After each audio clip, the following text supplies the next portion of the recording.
Good morning class. स्वागत है भी आज की क्लास में। बच्चों, आज हम बात करने वाले थे विद्युत द्विध्रुव आघूर्ण यानी इलेक्ट्रिक डाइपोल।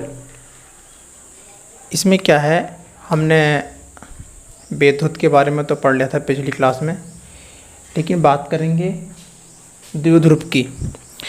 ठीक है, तो इसमें हम एक को ऐसा क्षेत्र जहाँ पे क्या हो, विद्युत हो यानी आवेश उपस्थित हो, ठीक है, उस क्षेत्र के अंदर कोई एक ऐसा बिंदु रखा हो। मान लिया जाए कोई एक बिंदु रखा हुआ है, इसको हम Q प्लस मान सकते हैं, और उसी के समीप कोई दूसरा बिंदु रखा हुआ हो जिसको हम माइनस का क्यूब मानते हैं। ठीक है, तो ये जो पूरा निकाय होगा, पूरा सिस्टम होगा, ठीक है, ये क्या बन जाएगा, एक हमारा द्विध्रुव आघूर्ण बन जाएगा। ठीक है, कहने का मतलब ये है, विद्युत से मतलब तो आप समझते हैं, द्विव का मतलब दो और ध्रुव का मतलब ध्रुव, यानी दो ध्रुव यानी दो सिरे। जैसे कि ये मार्कर है, इस मार्कर के अंदर दो ध्रुव हैं, एक ये हो गया और एक ये हो गया। जैसे कि हमारी पृथ्वी के दो ध्रुव होते हैं, उत्तरी ध्रुव और दक्षिणी ध्रुव। ठीक है, तो ऐसे ही इसके अंदर एक पॉजिटिव होगा और एक क्या होगा, निगेटिव होगा। ठीक, अब जान लेते हैं थोड़ी सी डेफिनेशन के बारे में। ठीक है, तो डेफिनेशन है दो समान परिमाण एवं विपरीत प्रकृति के बिंदु। ठीक है, यहाँ पे मैंने दो बिंदु लिए थे, एक Q प्लस लिया था और दूसरा बिंदु लिया था माइनस Q। ठीक है, तो दो बिंदु हैं, विपरीत आवृत्ति के हो गए प्रकृति के। ठीक है, एक प्लस का चार्ज हो गया, दूसरे पे माइनस का चार्ज हो गया।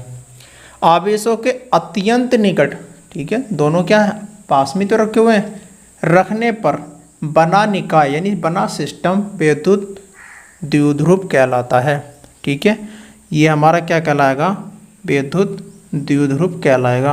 ठीक है, अब आगे ऐसे अणु जिनके एक सिरे पर धनावेश, बिल्कुल एक पे क्या होना चाहिए, पॉजिटिव चार्ज होना चाहिए, ठीक, और दूसरे पे क्या होना चाहिए, उतना ही निगेटिव यानी ऋणावेश होना चाहिए। ठीक है, जितनी प्रॉपर्टी इसकी है उतनी ही प्रॉपर्टी किसकी होनी चाहिए, पॉजिटिव की होनी चाहिए। तो वो क्या कहलाएंगे, हमारे द्विध्रुव आघूर्ण कहलाएगा। ठीक है, द्विध्रुव कहलाएगा।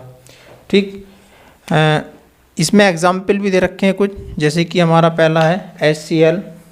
ठीक है, तो देख लेते हैं इसको, HCl।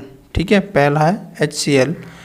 अब हम जानते हैं आवर्त सारणी में H का जो एटॉमिक नंबर होता है, ठीक है, यानी कि परमाणु क्रमांक होता है, वो कितना होता है, 1 होता है। और अगर इसके बाह्य कोश में यानी कक्षाएं होती है हमारी, फर्स्ट कक्षा, सेकंड, थर्ड और कौन सी, फोर्थ क्लास, ये कक्षाएं होती हैं। पहले में केवल दो इलेक्ट्रॉन रह सकते हैं। ठीक है, दो रहेंगे और कितने, 8, 18, 32। ठीक है, 2, 8, 18, 32, इस तरीके से हमारे इलेक्ट्रॉन भरे जाते हैं। तो पहली कक्षा में कितने रहेंगे भाई, 2 इलेक्ट्रॉन रहेंगे। ठीक है, लेकिन हमारे पास क्या होता है, केवल 1 इलेक्ट्रॉन होता है, तो यहाँ पे हम कितने भरेंगे, 1 ही इलेक्ट्रॉन भर देंगे। तो इसे एक इलेक्ट्रॉन की आवश्यकता है। क्यों आवश्यकता है, क्योंकि बाह्य कोश में इसके कितने होने चाहिए, 2 इलेक्ट्रॉन होने चाहिए। सेम इसी प्रकार से हम HCl की बात करेंगे, Cl की बात करेंगे। तो Cl का परमाणु क्रमांक हमारा कितना होता है, 17 होता है। और 17 के जब हम फैक्टर करते हैं, ठीक है, 17 के जब हम फैक्टर करते हैं तो कितना आएगा, 2, 8 और कितना, 7। ठीक है, पहली कक्षा में 2 इलेक्ट्रॉन, दूसरी में कितने, 8 इलेक्ट्रॉन, तीसरी में 18 आने चाहिए, लेकिन जब कम हो गए, रह गए, तो कितने करेंगे हम, 7 ही भर सकते हैं। तो इस कक्षा में कितने इलेक्ट्रॉनों की कमी है? तो इस कक्षा में हमारी इलेक्ट्रॉनों की कमी रह जाती है 1 की। तो यहाँ पे क्या होता है 2, 8 और 7, यानी बाह्य कक्षा में 1 इसको चाहिए होता है और ये क्या करता है 1 अपना दे देता है इलेक्ट्रॉन। ठीक है, तो इसकी कंडीशन कैसे बन जाती है देखेंगे, HCl। ठीक है, यानी इसके बाह्य कोश में 1 इलेक्ट्रॉन होगा और इसके में कितने होंगे 7 इलेक्ट्रॉन होंगे, 2, 4, 6 और 1 7। तो ये क्या करेगा इसको दे देगा। ठीक है, या फिर ऐसा कह सकते हैं कि सहसंयोजक बंध बना लेंगे। ठीक है, तो यहाँ क्या हो जाएगा HCl। कई बार आपने देखा होगा कि H पॉजिटिव लिखा हुआ होता है और Cl निगेटिव लिखा होता है। ठीक है, वो कब होता है जब ये HCl दोनों एक जगह नहीं होते हैं। क्यों? क्योंकि जब कोई एक इलेक्ट्रॉन त्यागता है, कोई भी तत्व, कोई भी पदार्थ तत्व एक इलेक्ट्रॉन को त्यागता है, किसी को दे देता है, तो वो पॉजिटिव चार्ज हो जाता लग जाता है। अगर कोई तत्व एक इलेक्ट्रॉन को ग्रहण करता है, लेता है, तो उस पर एक नेगेटिव लग जाता है। सेम इसी प्रकार अगर 2 इलेक्ट्रॉन दे देता है तो वो 2 पॉजिटिव हो जाता है, और 2 इलेक्ट्रॉन को ले लेता है कोई तो वो 2 नेगेटिव हो जाता है। ठीक है, तो यहाँ पे हम देख रहे हैं 2 ध्रुव बन जाते हैं। यहाँ बन गए ना 2 ध्रुव। ठीक है, एक पॉजिटिव बन गया और एक नेगेटिव बन गया, तो इसीलिए ये क्या है वैद्युत द्विध्रुव है। सेम इसी प्रकार से हम हाइड्रोजन की बात भी कर सकते हैं। ठीक है, सॉरी हाइड्रोजन की नहीं, जल की बात कर सकते हैं। ठीक है, तो इसमें देखेंगे H2O। ठीक है, H के बाह्य कोश में कितने इलेक्ट्रॉन होते हैं 1 होता है। ठीक है, 2 हाइड्रोजन है तो 2 ही होंगे। ठीक है, अच्छा अब बात आती है ऑक्सीजन की। ऑक्सीजन के बाह्य कोश में कितने इलेक्ट्रॉन होते हैं भाई, क्योंकि टोटल तो परमाणु क्रमांक 8 होते हैं। 2 कोमा कितने बच गए 6 बच गए। सही है भाई, तो 8 होते हैं, 2 कोमा 6 होने कितने चाहिए थे पूरे 8, लेकिन इसमें कमी कितनी चल रही है 2 की कमी चल रही है। ठीक, तो हम क्या करेंगे इसमें एक सहसंयोजी बंध बना देंगे इसका। ठीक है, कैसे बनाएंगे देखो, मैं यहाँ लिख देता हूँ ऑक्सीजन के 8 परमाणु होते हैं और 2,6 इनकी कक्षा में आ जाते हैं। तो यहाँ देखेंगे, यहाँ हमने H लिख लिया, O लिख लिया और H। ठीक है, तो यहाँ पे क्या होगा 1 इलेक्ट्रॉन होगा इसका भी और इसका भी 1 होगा, और इसके कितने होंगे भाई, इसके 6 इलेक्ट्रॉन दर्शा देंगे, क्योंकि बाह्य कोश में कितने हैं 6 इलेक्ट्रॉन है। तो क्या करेंगे ये इससे साझा कर लेगा और ये इससे साझा कर लेगा, और ये जो है इन दोनों से साझा कर लेगा। तो कंडीशन किस तरीके से बन जाती है इसकी संरचना।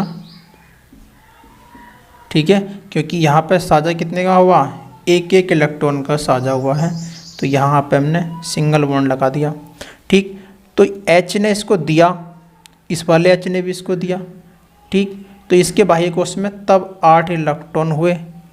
ठीक है ना, तो यहाँ पे हम H पॉजिटिव 2 पॉजिटिव बोलेंगे और यहाँ पे O नेगेटिव बोलेंगे, तो यहाँ पे भी ये द्विध्रुव बन जाता है। ठीक है, तो आगे देखेंगे। ठीक है, बात समझ में आ गई होगी। चलिए आगे देखते हैं वैद्युत द्विध्रुव आघूर्ण। चलिए बात करते हैं वैद्युत द्विध्रुव आघूर्ण की।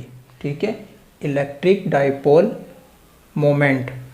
ठीक है, तो इसमें हम बात करेंगे, पहले डेफिनेशन देखते हैं कि किसी वैद्युत द्विध्रुव का आघूर्ण उसके किसी एक आवेश के परिमाण तथा आवेशों के बीच की दूरी के गुणनफल के बराबर होता है। इसे P वेक्टर से प्रदर्शित करते हैं। ठीक है, सबसे पहले हम एक चित्र बनाते हैं। मान लिया जाए कि एक आवेश हमारा ये रखा हुआ है, जिसका नाम दे दिया हमने क्या, माइनस का क्यूब। ठीक, और दूसरे का हमने नाम दे दिया प्लस का क्यूब। ठीक, ये हो गया हमारा माइनस क्यूब और दूसरा बिंदु हो गया हमारा प्लस का क्यूब। अब इन दोनों के मध्य एक बिंदु होगा हमारा क्या, P। ठीक है, यानी विद्युत द्विध्रुव आघूर्ण। यहाँ से यानी माइनस क्यू से, कहाँ से, माइनस क्यूब से और P तक की दूरी हमारी क्या मान ली हमने, L मान ली। ठीक, और P से और प्लस क्यू तक की दूरी भी हमने क्या मान ली, L। तो यहाँ पर टोटल दूरी कितनी हो जाती है, 2L हो जाती है। ठीक है, आवेश हमारा क्या है, Q आवेश होगा। ठीक है, तो यहाँ हम बात कर रहे थे कि किसी विद्युत द्विध्रुव का आघूर्ण उसके किसी एक आवेश के परिमाण तथा आवेशों के बीच की दूरी, ठीक है, आवेशों के बीच की दूरी कितनी हमारी 2L है, के गुणनफल के बराबर होता है। यानी इसका आवेश जो होगा, ठीक है, वो इन दोनों के बीच की दूरी के बराबर होता है। ठीक है, चलिए कर देखते हैं। यदि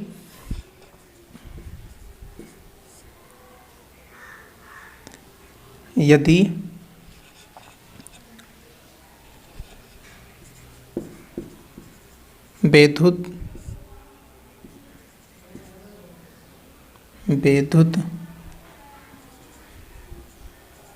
द्विध्रुव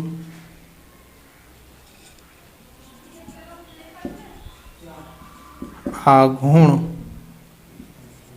के आवेश माइनस क्यूब तथा प्लस क्यूब हो तो, ठीक है, हमने ले लिए माइनस क्यू और प्लस क्यू, इनके बीच में क्या है, P बिंदु है, तथा हो तो और दोनों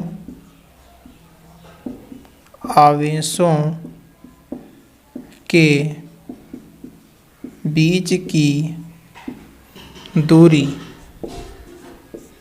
2L हो तो विद्युत द्विध्रुव आघूर्ण P वेक्टर इजिकल टू, यानी टोटल आवेश कितना होगा हमारा, Q होगा गुणा, कह रहे हैं ना गुणनफल के, और हमारा आवेश आ गया Q और इनकी टोटल दूरी कितनी बीच की 2L है। ठीक है, तो हमारा यहाँ फॉर्मूला बन जाता है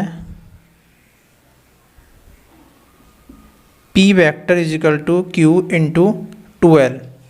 ठीक है, अगर हम बात करें इसके मात्रक की, तो मात्रक हो जाता हमारा,